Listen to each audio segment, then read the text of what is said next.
Hey Rory, this is Curtis Calhoun with Low Kick MMA. How's it going, man? I'm doing good, thanks. You've mentioned in the past that you let yourself get too comfortable almost during your title reign in Bellator.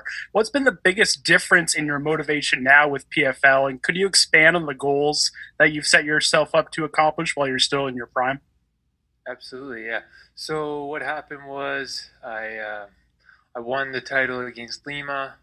You know, I had just gotten married and had kids, so a lot of changes in my life. Financially, I was doing a lot better, and I started to enjoy the spoils of success get to me and like take my focus off of my goals in the sport. So enjoying home time was an amazing thing. Having a family now from before just like being on my own and getting being in the gym all day. It was nice to be at home and be in that comfort zone of family time, and you know I just I abused that. I didn't balance it out with the hard work and the sacrifice it takes to be at the top level of the sport, and that drawed out for a fairly long period of time, and I felt like my performances dipped, and with this whole COVID thing, I was able to take a break, kind of look internally like what happened. Sometimes when you're busy, have a busy schedule, you don't actually face the issues that were coming up. So it gave me some time to address these things, refocus, remotivate, setting goals, and like you said, you were asking what those goals were. I want to be the number one welterweight in the world, and I believe that's going to take dominant performances. Um, they need to be impressive. I need to show the best version of myself every time I get into the cage, and go out there and stack up the wins. And a quick follow up on that, if I may. What are your thoughts on Gleison Tibau as an opponent and how camp's been so far for you? Super experienced guy. He's fought the who's who, and really strong, tough, durable competitor. So that's what I'm expecting out of him. Thanks, Rory. Appreciate it. My pleasure. Hey Roy, this is Tanai from MMA Island. You're officially a heavy favorite to win the whole welterweight tournament. How does this make you feel? Um, it doesn't make me feel any way, to be honest. I never paid attention to favorites or anything like that. Um, I think their pick is right, though. I'm very confident and hungry to go after that title. That's awesome. Can you also tell us who you have as your training partner or your training partners in the bubble right now? In And the how's it bubble, going? Yep. I have Angelusa, um, and he's a training partner of mine at Sanford MMA in Florida. Awesome. Thank you so much. Good luck on Thursday. All right, thank you.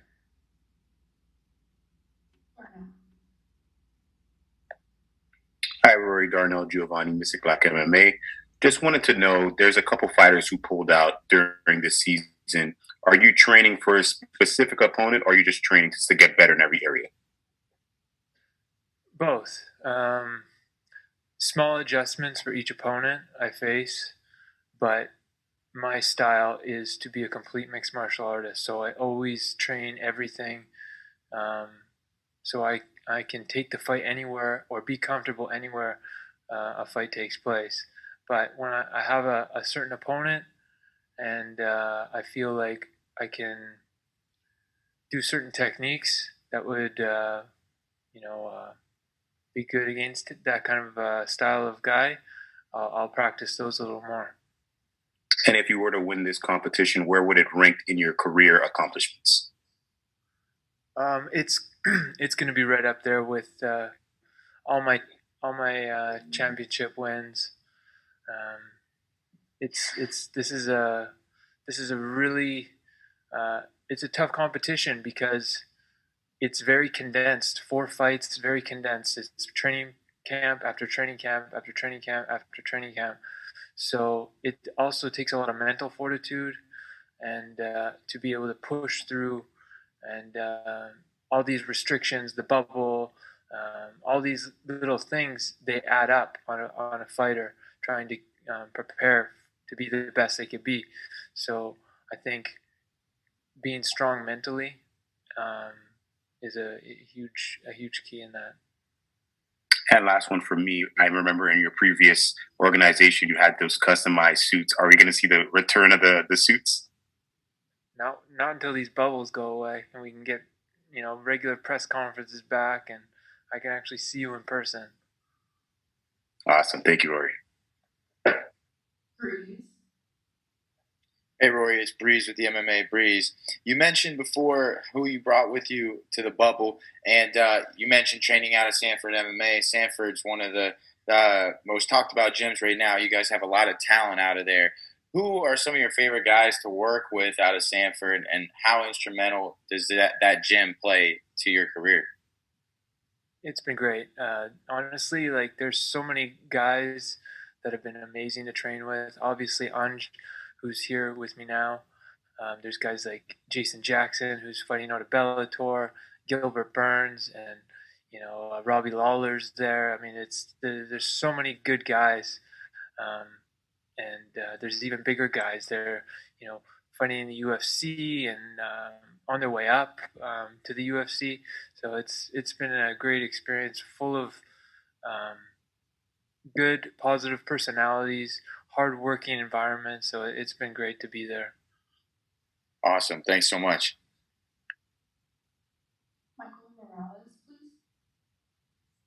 Hey Rory, I wanted to ask you, you've been active inside this industry for almost 16 years. You made your debut in 2005. After so much time dedicated to the MMA industry, what continued to fuel, your fire and the fire inside you to keep doing this? To be the best in the world, to claim that spot, I still feel like I need to accomplish that, and obviously to provide for my family. Those are my two big motivations. Also, and what are your thoughts on PFL's welterweight division so far? I think it's a great division, super competitive from guys all over the world. I thought they did an amazing job putting the welterweight division together. So it's super competitive and very happy to be competing against top level opponents. Thank you and good luck on Thursday. Thank you. Hey, no, Roy, this is Tariq from the Havoc Hour. So we talked about how you were looking forward to fighting twice in one night. So far this season, with your first fight got done and over pretty quickly, you got the finish.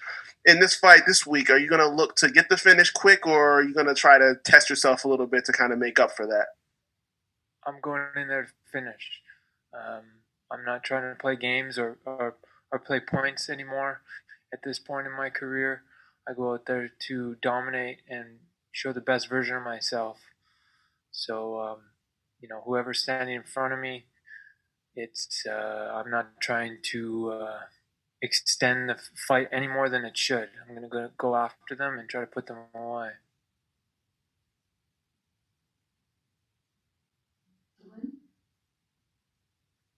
Hey there, Rory. Appreciate you making some time. Thanks.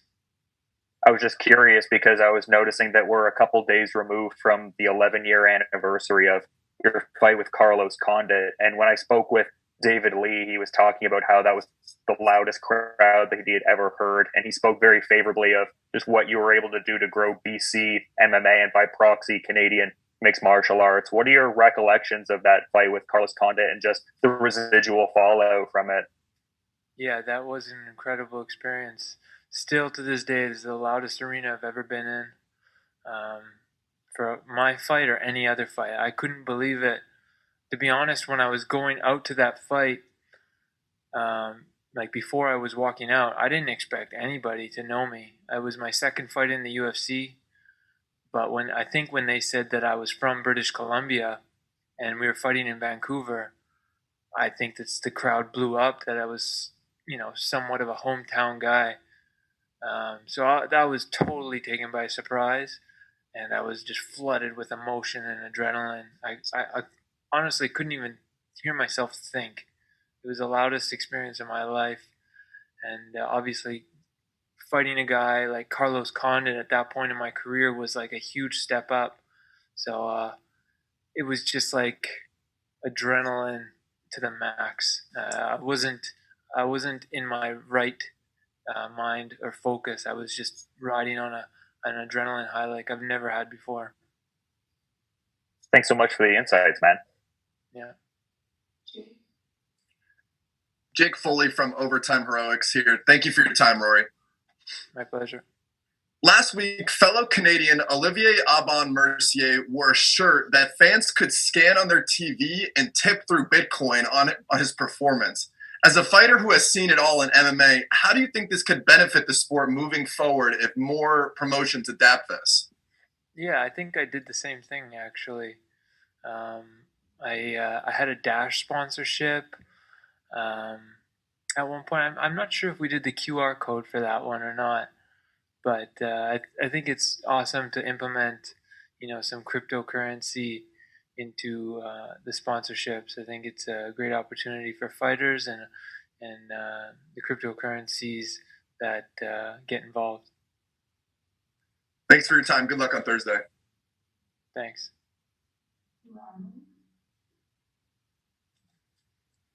This is Ronald E. Smith from Getting Real. Roy, you talk about how for this fight, you just want to get it and get the finish and go home. But also, too, it's easier said than done, especially for this tournament. So how do you balance on trying to get the finish but not look for the finish, which may also stall the fight and may go to a decision?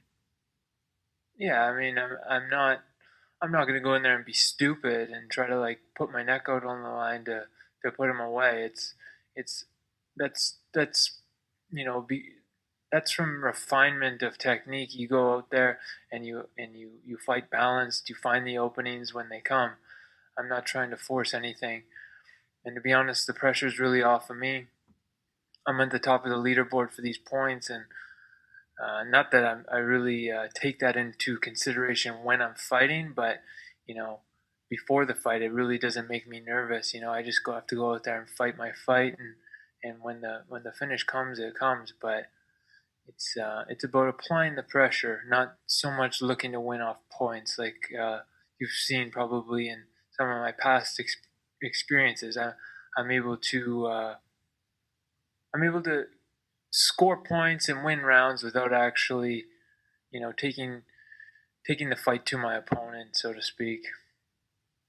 And my last question, before this, Ray Cooper told us that he believes he's the top welterweight in this tournament. What are your thoughts on that?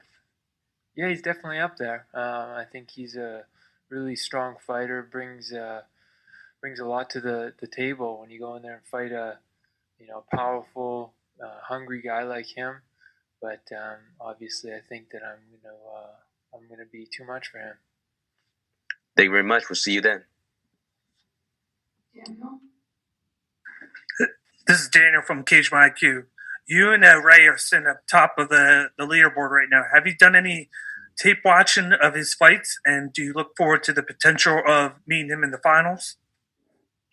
Yeah, I've definitely watched Ray's fights. I haven't been like studying them or anything, but I'm a fan of his style of fighting, and I think he's a dangerous opponent that I have to respect a lot and make sure that I'm at my very best, and for sure, any one of these guys that are going to be in the top four are going to be exciting for me to compete against. So if me and Ray get matched up at some point, I think that's going to be a great matchup. And then, did you do anything in between the bubbles to fine tune your skills to get ready for Gleison? Just training camp as usual, and then adding in a few techniques that I feel like I can take advantage of. Thank you very much. Hello, Mr. MacDonald. How are you doing today? Pretty good, thanks. I saw on your one of your most recent Instagram posts that you were holding your two lovely children, son and your daughter, and you're obviously a family man. Would you consider them your biggest inspiration to continue doing the sport of MMA? My family and accomplishing my goals of being the best welterweight in the world. Yeah. And my next question for you is, who got you into the sport of MMA? My dad.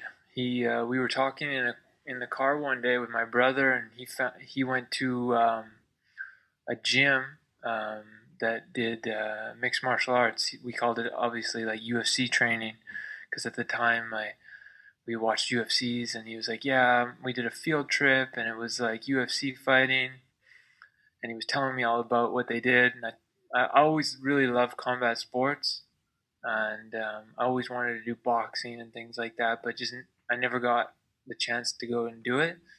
And my dad saw that I was really excited. I wouldn't stop talking about it. I wouldn't stop asking my brother. And so he said, "Well, would you like to go?"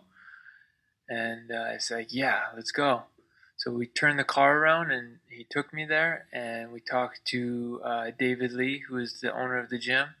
And he was like, "Yeah, come back at 5 o'clock or whatever it was, and bring this and that." And I showed up, and I basically never left after that. My final question for you is, obviously you were once known as the next predecessor to George St. Pierre. Do you still hold yourselves to those such high standards? No, I never did, to be honest. It was always something that people just put out there in the media and always asked me. I never set out to be George or anything like that. I think that's just setting yourself up for failure, or trying to mirror someone's accomplishments. I have my own road. I have my own style, and my own experience through this walk and this road of martial arts. I've been able to have the opportunity to train alongside with George and learn a ton from him, but I would never compare myself or try to live up to what he accomplished. I'm just trying to accomplish my goals and have my own experience in this sport. Thank you, and good luck on Thursday. Thanks. Hey Rory, it's Steve from MMA Lowdown. So you've fought a who's who in the sport. This week you're taking on Gleison Tibau, someone who's also fought many names. I just want to get your thoughts on Gleison. So have you followed his career at all over the years? And if so, I just want to know to what extent. How do you feel you match up stylistically against him? I have seen Gleison's fights. I haven't tuned into all of them, but I know that he's very experienced. He did a huge run within the UFC, had a lot of success there, and fighting at lightweight. And I think he's a big, strong, experienced guy. He's probably seen it all. He's been fighting for a long, long time. He brings it. He's got a lot of wins under his belt, so it's somebody who I respect, and I'm going out there focused, determined to bring my best and put him away. It's a fight I thought that we'd never see. Best of luck. Can't wait. Thank you.